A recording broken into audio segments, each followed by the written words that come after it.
Good morning. Welcome back to the Broadcast Retirement Network. I'm Jeff Snyder, and this is BRN Weekly for Saturday, March 27th, 2021. And our top story today, why pre-planning your funeral makes sense.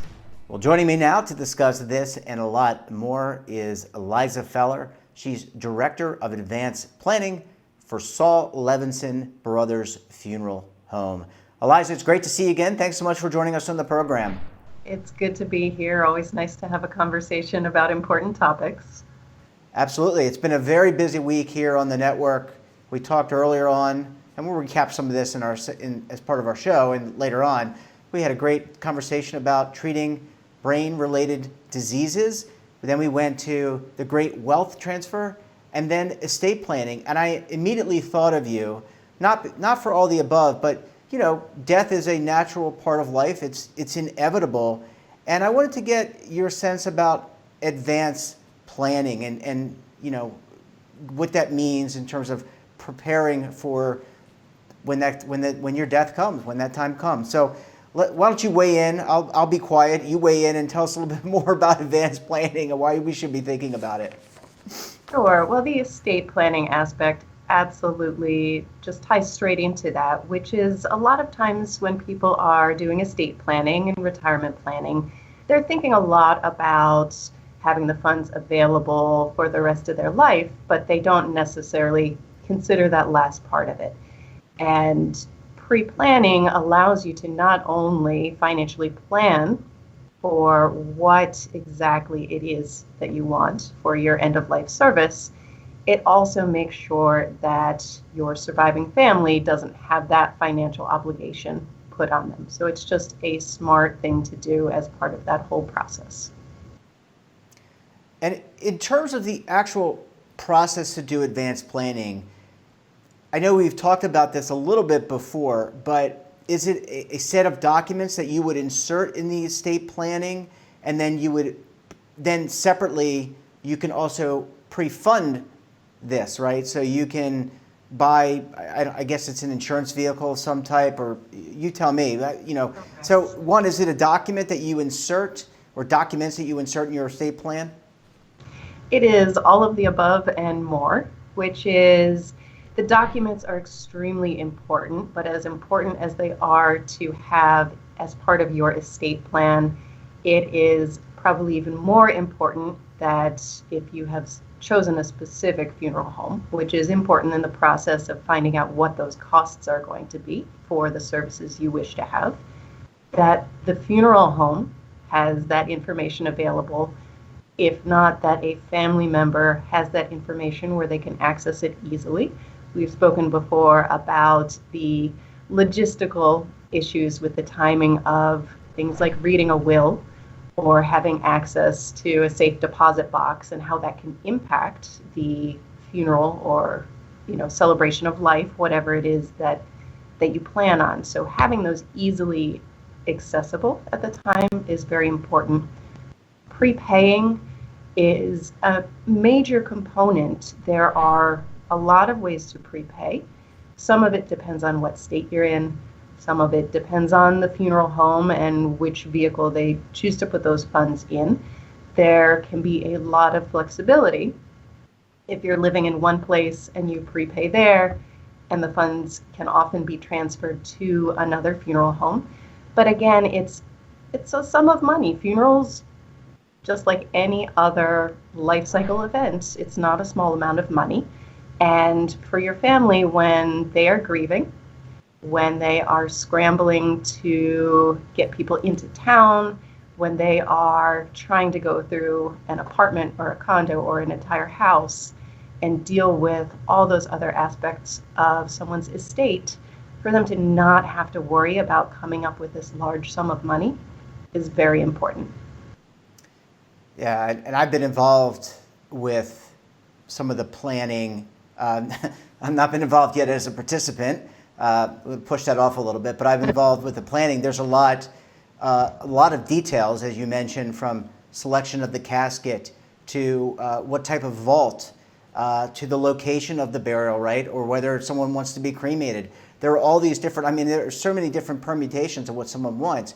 it really makes a lot of sense to think about this. And could you remind our audience, when's a good time?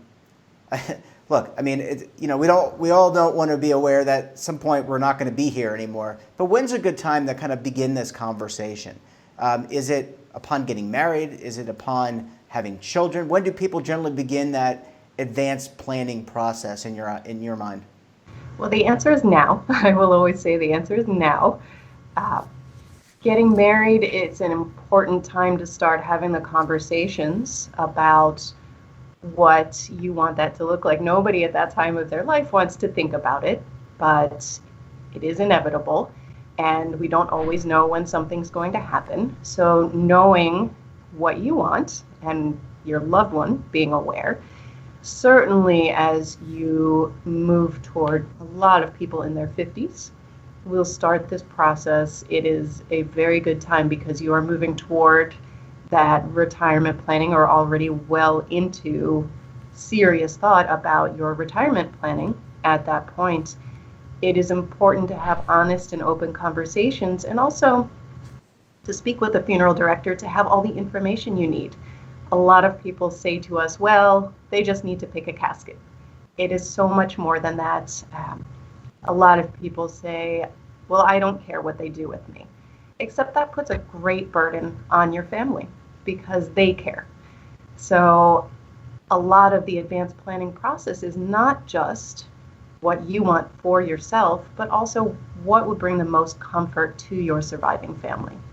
Eliza, when you prepay for a funeral, do you do it can you make like you make 401k contributions, $100 every month, and say that, you're going to know because you've selected the funeral home, you're going to know that it is $25,000, $30,000, whatever, to do a funeral. Do you start just like you would a 529 or a 401k, making small contributions over time, and the earlier the better? Is that a good rule of thumb, or do you need to make larger contributions because the timeline, if you start in your 50s, maybe you only have 20 years of solid work left before you retire? Yep. So just as with everything else, certainly the more that you're able to pay at once, the more that works in your favor. Every funeral home has different payment options. Most people do, if it's possible, most people do pay all at once if they can. Obviously, if people are paying for 2 funerals at the same time, or for whatever financial reason they can't, they may divide it up into larger chunks. Or sometimes if people have a certain amount of money, they can pay over time. Now, I do recommend starting to do the payments as soon as possible. Most funeral homes have a way that when you prepay, they will lock in their charges so that no matter how much the cost of the funeral goes up, they will keep what growth is earned toward the cost of the funeral to help offset that difference. But they will not come back to your family and ask for more money toward those items. If, let's say, you have a $10,000 funeral and it costs $20,000 at the time, but in that vehicle, maybe there's $18,000 set aside. So they would not come back to your family and ask for that $2,000 difference. So certainly sooner is better in that regard. Yeah. That makes a lot of sense. While I have you here, Eliza, things are starting to open up back around the country. I want to get your sense. We're now a year past just past the year anniversary of the pandemic. How have you started having? Has Saul Levinson Brothers started, and the state of Maryland started having open funerals? Has that process changed, or are you still doing online funerals at this point? We have, for most of the past year, had an in-person but open to the outside air chapel set up. Some funeral homes have continued to do very limited, very small indoor services. Most organizations, religious organizations, etc., are moving toward using those indoor spaces again, as we're certainly evaluating that and taking steps toward that being able to happen. And it requires a lot of evaluation of variables and making sure that the community is safe, that our staff is safe, make sure the clergy is comfortable. But that is a direction that I think everybody is headed at this point. Yeah. Well, Eliza Feller, it is a pleasure talking to you. Thanks so much for joining us on the program this morning, and we look forward to having you back again very soon. Thank you so much for having me. Thanks, Eliza. Great to see you. Thanks for sharing your perspective. And when we come back, we'll take a look at some of our best segments for the week. You're going to want to stay tuned right here on BRN Weekly.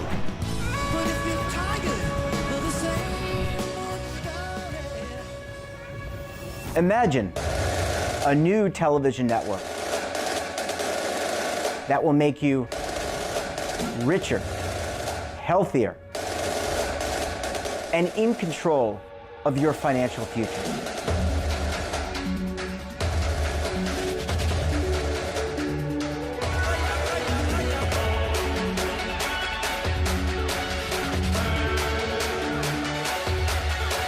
This network is for the policewoman in Nashville, Tennessee, the baker in Dubuque, Iowa, the teacher in Lexington, Kentucky. We want to make the idea of savings and retirement culturally relevant.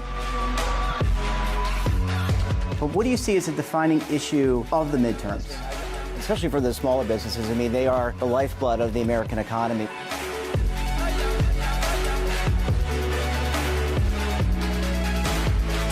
Featuring exclusive interviews, current affairs, and docuseries. 33 years old, you retired early. The philosophy is money only matters if it helps you live a life that you love. But you got to start thinking about retirement as soon as you get in. The Broadcast Retirement Network will drive very high engagement with premium partnerships. So this isn't retirement and savings for your parents or grandparents. This is for all Americans. And we're going to change the way you think about money.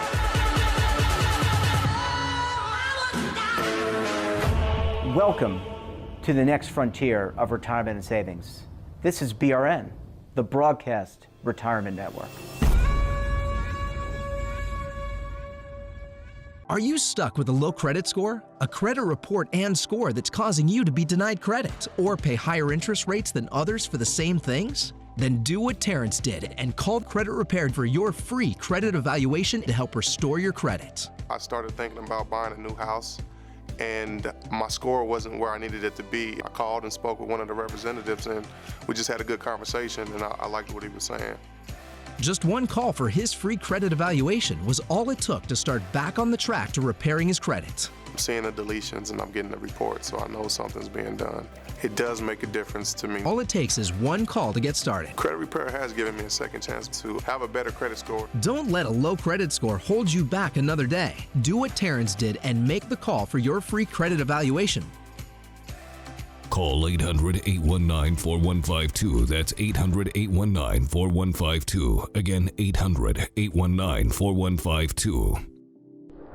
Welcome back. On Monday, I sat down with McGovern Institute's Omar Abadea and Jonathan Gutenberg to discuss treating brain-related diseases.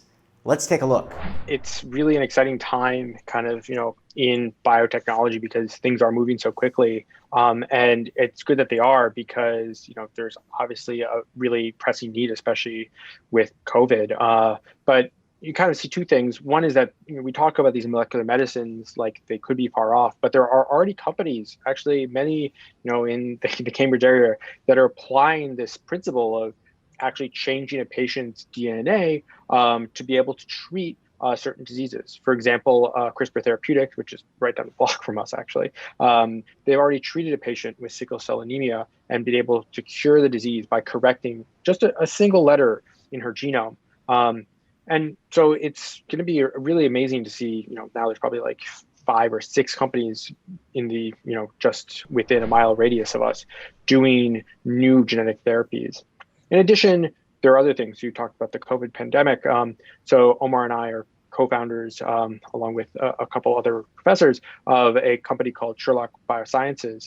And Sherlock actually uses some of the CRISPR technologies we've been developing in the lab to do diagnostics. So they actually have a product for using the CRISPR proteins and their programmable nature to actually detect the presence of the SARS-CoV-2 genome. So you can see that there are applications across therapeutics and diagnostics and basic research of these technologies.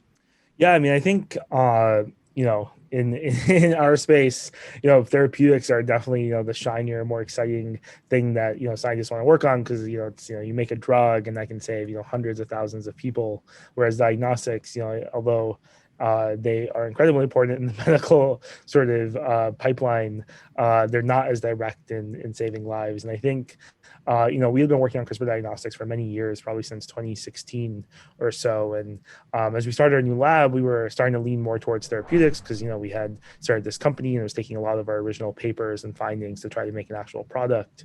But what happened is back in January of 2020, when this pandemic was kind of starting to take off in Asia, we started getting a lot of emails, and our colleagues were also getting a lot of emails from people in China saying it would be great if we could help do something with our CRISPR diagnostic work to try to make easy, cheap testing available, because at that time people really were not testing for the virus. And so we ended up spinning up a lot of our CRISPR diagnostic work again in our lab, and we're collaborating with Feng Zhang as well, our PhD advisor across the street, to try to make this happen. And we had a team of probably 6 or 7 people working on this to make a COVID test. We were able to put out white papers online to help ship kits around the world. We published a paper in the New England Journal of Medicine on this test, testing over like hundreds of clinical patients. And we've even got a device firm to try to help us make a sort of miniature Apple HomePod looking device that can run the chemistry, so someone could swab themselves and then test. And we're currently trying to get that through the FDA process to get that to the finish line. It's taken a little bit longer to get the whole product to come together, but I think it's been very special to try to apply our skills towards something so pressing for human society. And I think it's also great that it brings diagnostics again to the forefront, because the biggest way to fight a virus in a pandemic is actually just to rapidly test and isolate people so you stop the spread, and that can actually save a lot of lives compared to just the drugs or the antibody therapies. I think it's been a fun process getting back in the diagnostic game, and we're hoping we can make a difference soon with our product.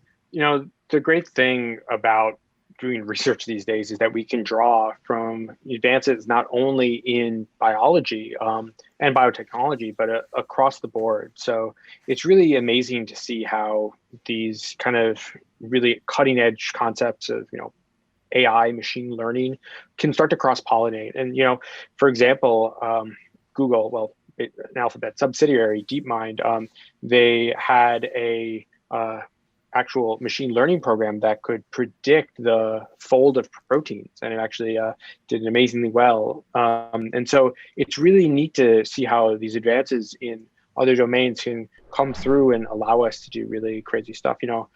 We have robots in the lab that can help us out to do assays. We can analyze large amounts of data. So yeah, it's great to see all these things come together to really accelerate the pace and development of different cures and diagnostics.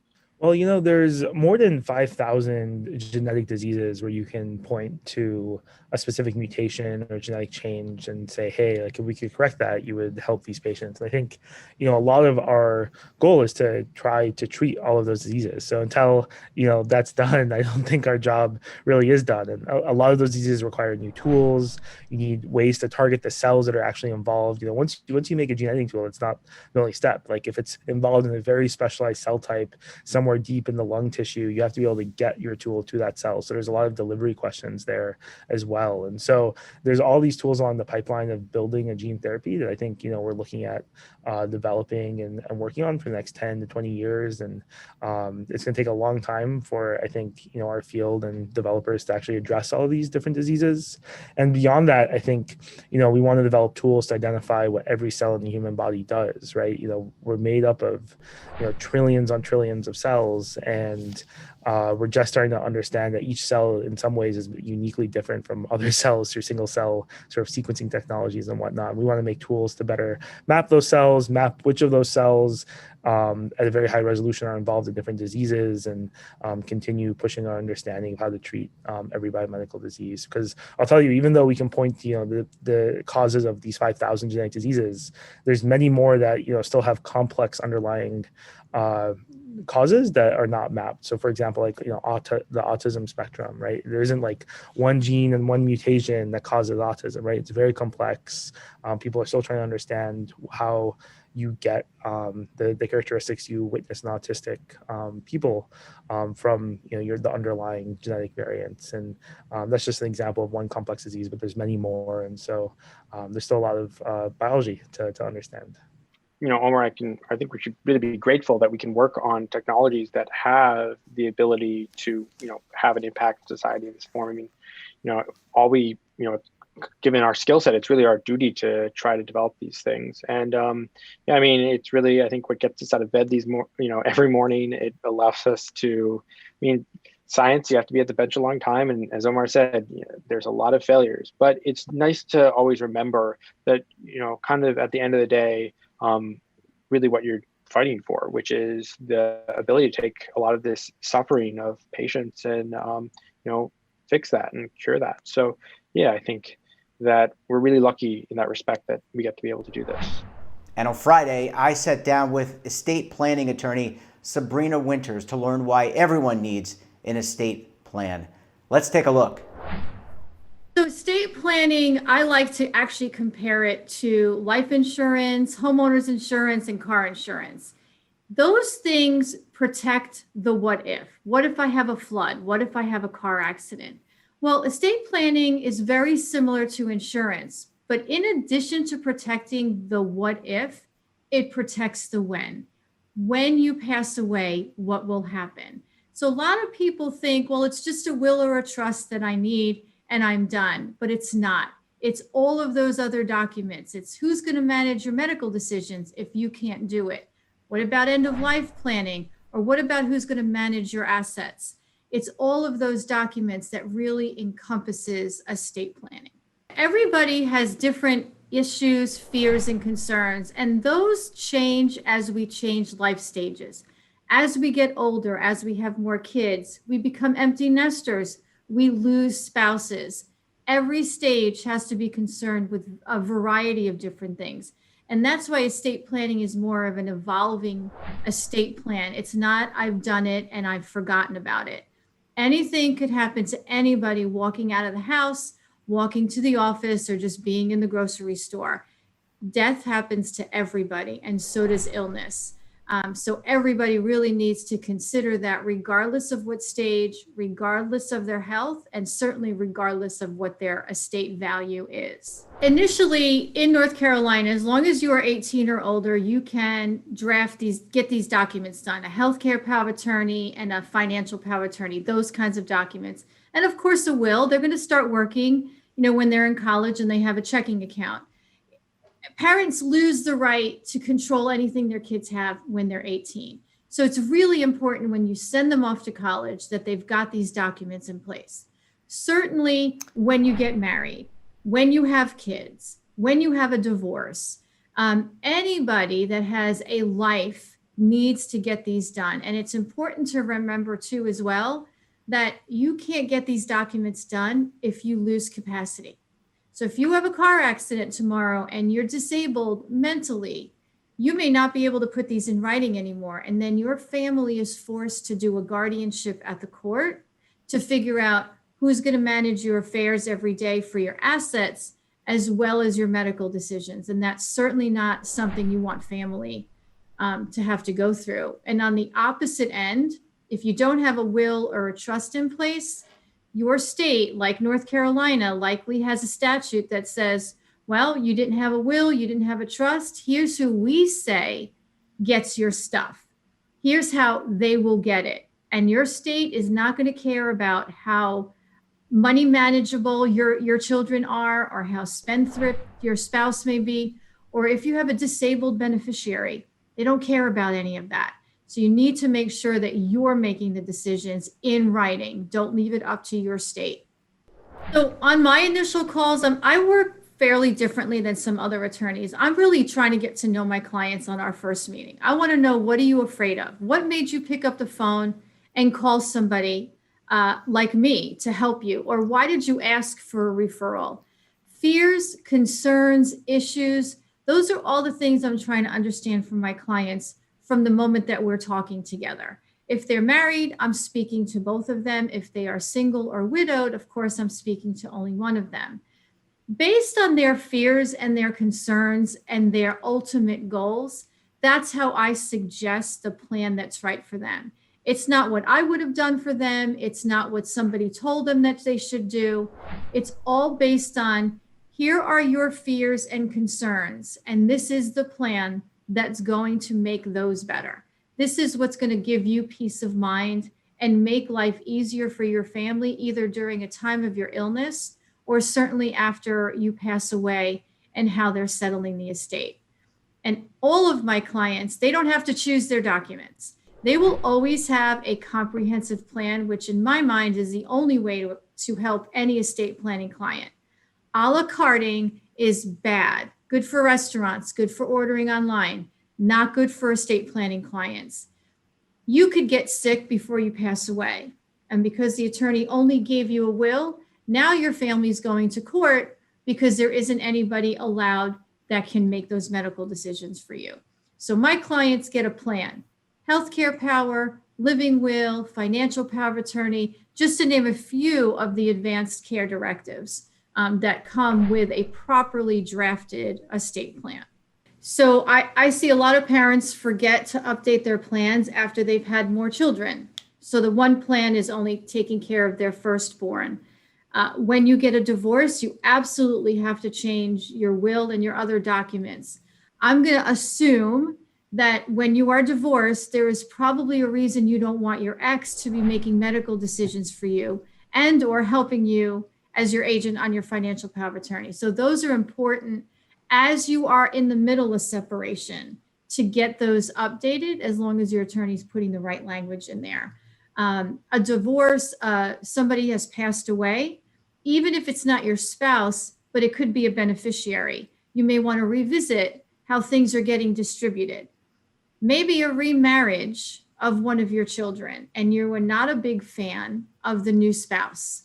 There are things that you can consider adding or amending in your will or your trust to alleviate those concerns for that new in-law that you don't care for too much. And that happens a lot.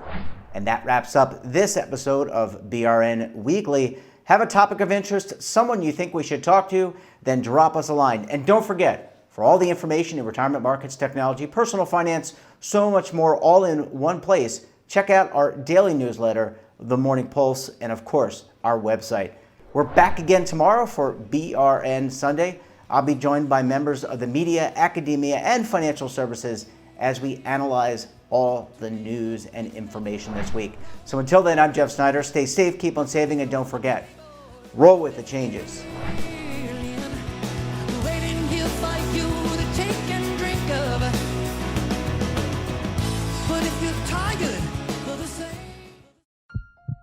Are you being audited and do you owe the IRS $10,000 or more in back taxes?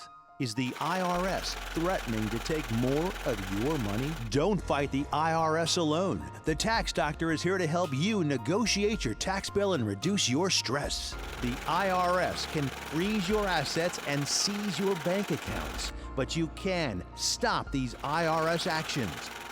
The Tax Doctor will work with you using our years of experience to represent your case to help you get the best resolution under the IRS guidelines. Help is here to deal with the IRS to reduce your stress. We've handled thousands of cases, so we know what we're doing. If you owe $10,000 or more in back taxes, do not call the IRS alone. Call a Tax Doctor now for a tax emergency analysis. Call 800-224-6439.